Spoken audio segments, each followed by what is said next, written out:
ሰላም ጤና ይስጥልን ተመልካቾቻችን ከአንከር ሚዲያ ዝግጅት ክፍል ያክብሮ ሰላምታችን እናቀርባለን። በወቅታዊው የአማራ ክልል የህልውና ተጋድሎ ዙሪያ ከዘውትር ተሳታፊያችን የሚቀርቡ መረጃዎችን ቀጥለን እንሰማለን።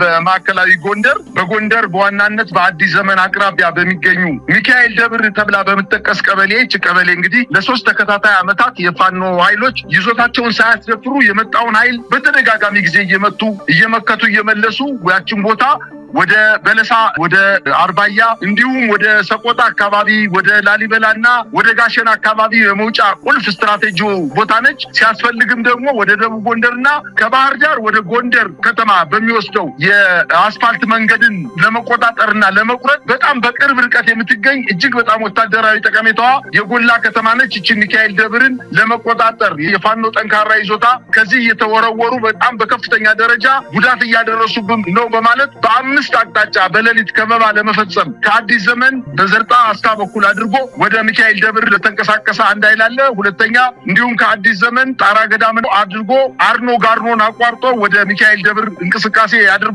ሌላው ከጸዳ በአርኖ ጋርኖ አድርጎ ሶስተኛ ክፍለ ጦር ተንቀሳቅሶ ነበረ። በአራተኛ ደረጃ ከደጎማ እንዲሁ ወደ ሚካኤል ደብር ሄደ ክፍለ ጦር አለ። በአምስተኛ ከአርባያ በለሳ ወደ ሚካኤል ደብር ጉዞ የበላይ ዘለቀ እዝን ለመምታት ዳግማዊ ቴዎድሮስ አምስተኛ ኮር በመልሶ ማጥቃት ከፍተኛ ውጊያ ማድረግና ይህን ቦታ ላለማስደፈር ትንቅንቅ እያደረገ እንደሚገኝና እስከ አሁን ሰዓት የደረሰኝ መረጃ በተለይ በሶስት አቅጣጫ የመጣው ከአዲስ ዘመን አድርጎ በአስታ በኩል የሄደው ኃይል እንደተጎዳና ሌላ ተጨማሪ ኃይል ሊመጣለት ባለመቻሉ ለማጥቃት የሄደው ኃይል በአስታ በኩል የተከበበውን ኃይል ከምት ለማዳን ራሱን ወደ መከላከል እንዳወረደ ነው መረጃዎች እያመላከቱ የሚገኙት። ይህ በእንዲህ እንዳለ እንግዲህ በጎጃም 105ኛ ኮር 55ኛ ክፍለ ጦር በአቸፈር ወንድዬ አውትሌት ተብላ በመጠቀሰው ከተማ ለመቆጣጠር የወጣው የአገዛዙ ጦር በመልሶ ማጥቃት ጉዳት ደርሶበት ወደ አቸፈር ወንድዬ ከተማ እንደተመለሰ ነው መረጃዎች የሚያመላክቱት። በውጊያ እየተደረገ ባለበት ሰዓት ሌላው ኃይል ተጨማሪ ኃይል ሂዶ የተጨማሪ ውጊያ እንዳያደርግ በባህር ዳር በቅርብ ርቀት የምትገኘው ጭምባ ከተማ ላይ የፋኖ ኃይሎች ጥቃት በመፈጸም ከፍተኛ የሆነ ተጋድሎ ሲያደርጉ መዋላቸውንና እቺንን አውትሌት የምትባለውን ላለማስደፈር ከፍተኛ ተጋድሎ ካደረጉ በኋላ የመጣውን ኃይል መክተው መመለሳቸውን ለማወቅ ተችሏል። ይህ በእንዲህ እንዳለ በሰሜን ወሎ በቆቦ ወረዳ አዲስ ቅኝ በተባለ ቦታ ላይ ከባድ ውጊያ መደረጉና ለማጥቃት የተንቀሳቀሰው ኃይል ተመቶ መሸሹን ለማወቅ ተችሏል። በተለይ ዳውንትንና ፀሐይ መውጫን ለመቆጣጠር እና የምስራቅ አማራን ኮርን ለመምታት ከፍተኛ ጥረት ያደረገው የአገዛዙ ጦር ከደጋው መብረቅ እንዲሁም ከምስራቅ አማራ ኮር 2ና ከዞብል አምባ ክፍለ ጦር የተወጣጡ ኃይሎች ከፍተኛ የሆነ ጉዳት እንዳደረሱበት ለማወቅ ተችሏል። የመንግስት ከፍተኛ ቁጥር ያለው ኃይል ድላንታንና ፀሐይ መውጫን ለመቆጣጠር ከተንታ ተነስቶ በወገል ጤና በኩል አድርጎ እንቅስቃሴ ያደረገ ቢሆንም በተደረገው ውጊያ ወታደራዊ መኮንኖችን ጨምሮ በርካታ የሰራዊቱ አባላት እንደተመቱበት መረጃዎችን ለማግኘት ይችላል።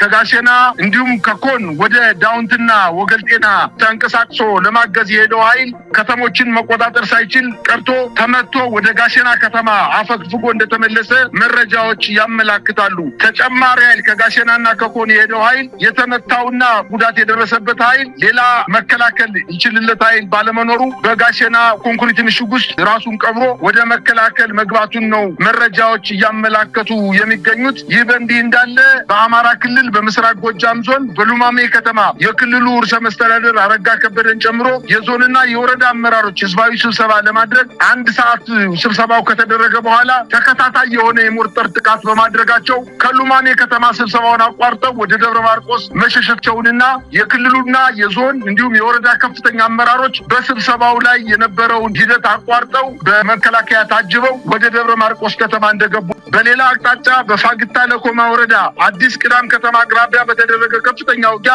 ከፍተኛ ክሳራ የደረሰበት የአገዛዝ ጦር ውጊያ አበላሽታቸዋል በሚል መስመራዊ መኮንኖችን መረሸኑን መረጃዎች ያመላክታሉ። ከአዲስ ቅዳም ወጥቶ ወደ ድማማ ሲጓዝ የነበረው የአገዛዙ ጦር ከፋኖ ኃይሎች ከፍተኛ የመልሶ ማጥቃት ደርሶበት ወደ አሸዋ ወደ ተባለች መሸሽቱን ለማወቅ ተችሏል። በትናንትናው ዕለትም እንዲሁ በሽንዲ ወረዳ ከፍተኛ ውጊያ እየተደረገ ሲሆን ከማንኩሳ አቅራቢያ ከምዕራብ ጎጃም ዋና ከተማ 15 ኪሎ ሜትር ርቀት ላይ የምትገኘው ዛባጤዮን የምትባል ቀበሌ ላይ የፋኖ ኃይሎች ሰርገው በመግባት በአድማ ብተናና በመከላከያው ላይ ከፍተኛ ጉዳት ማድረሳቸውን መረጃዎች እያመላከቱ ይገኛሉ።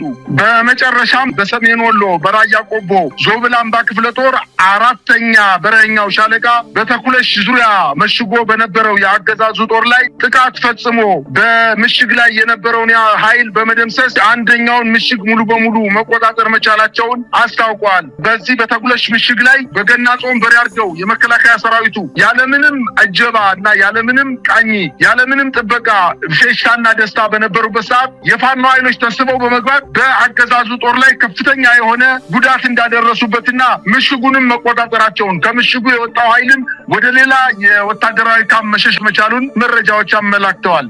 በጣም አመሰግናለሁ። እንግዲህ ሌሎች ከፋኖ ጋር የተያዙ መረጃዎችም አሉ። ቀደም ሲል ከጠቀስካቸው ያውደ ውጊያ ውሎች በተጨማሪ በመነሻ ላይ ያነሳሁት ሁለቱ የአማራ ፋኖ ህዝባዊ ድርጅትና የአማራ ፋኖ ብሔራዊ ኃይል በተወጣጡ ሻለቆች የተመራ ለሁለት ተከታታይ ቀናት የተደረገ የቅንጅት ኦፕሬሽን መካሄዱም ተሰምቷል። በዚህም ከጃማ ደገሎ ከለላ ወረዳ እንዲሁም ከደሴ ከተማ ወደ ደገር ከተማ በመንቀሳቀስ የአማራ ፋኖ የቅንጅት ኦፕሬሽን ማለት ነው ውጊያ የተካሄደ ሲሆን አዳሩን በዚያው አካባቢ ካደረገ በኋላ የአገዛዙ ሰራዊት የሻለቃ መሪን ጨምሮ በርካቶች የተመቱበትና የተገደሉበት ጥቃት መፈጸሙን ነው ከስፍራው የደረሰን ዜና የሚያመለክተው። የአማራ ፋኖ ብሔራዊ ኃይል ምስራቅ አማራ ቀጠና ሚኒሊክስ በሰሜን ወሎ ድላንታ ወረዳ ፀሐይ መውጫና ከላሊበላ አቅራቢያ ድብቆ ከተማ ላይ በተደረገ ውጊያ ብዛት ያለው የአገዛዙ ጦር መደምሰሱን አስታውቀዋል። በምዕራብ ወሎ ወግዲ በተባለው ወረዳ በ14 ሌሊት ላይ አብዩ ጎርባ በተባለች ታዳጊ ከተማ ላይ በተፈጸመው የድሮን ጥቃትም የግለሰብ መኖሪያ ቤቶችን ቢመታም ነገር ግን በቤቱ ውስጥ የነበሩ ባልና ሚስቶች ወደ ተለያየ አቅጣጫ ጉዳያቸው በመውጣታቸው ምክንያት ቤቱ ብቻ እንደተቃጠለ ነው መረጃዎች የሚያመላክቱት። በሰሜን ጎንደር እንደዚሁ በቆላ ወገራ አሁንም ከፍተኛ ውጊያ በአዲስ መልክ እንደገና መቀስቀሱን ለማወቅ ተችሏል። ለሳምንታት ያለማቋረጥ በአጅሬ ጃኖራ ሲደረግ በነበረው ጦርነት ከፍተኛ ጉዳት የደረሰበት የአገዛዙ ጦር ተጨማሪ ኃይል በማምጣት በትናንትናው ዕለት በአጅሬ በሚገኘው የአገዛዙ ጦር ላይ ተነስቶ ወደ ተነጠቃቸው ወደ ጃኖራ አካባቢ በመንቀሳቀስ ከበባ ለመፈጸም ያደረገው ጥረት ሳይሳካ መቅረቱንና በከፍተኛ ደረጃ ተመቶ መመለሱ ታውቋል። ይህ በእንዲህ እንዳለ በምስራቅ ጎጃም ዞን በዛሬው ዕለት ቸርተከል፣ ሊባኖስና ደንባ በተባሉ አካባቢዎች በሰሜን ጎጃም እንዲሁም አቸፈር ወረዳ ሊበን ከተማ ላይ ከፍተኛ ውጊያ እየተደረገ ሲሆን በአገዛዙ ጦር ላይ የፋኖ ኃይሎች የተጠና ጥቃት በመፈጸም ከፍተኛ ድምሰሳ መፈጸማቸው ታውቋል።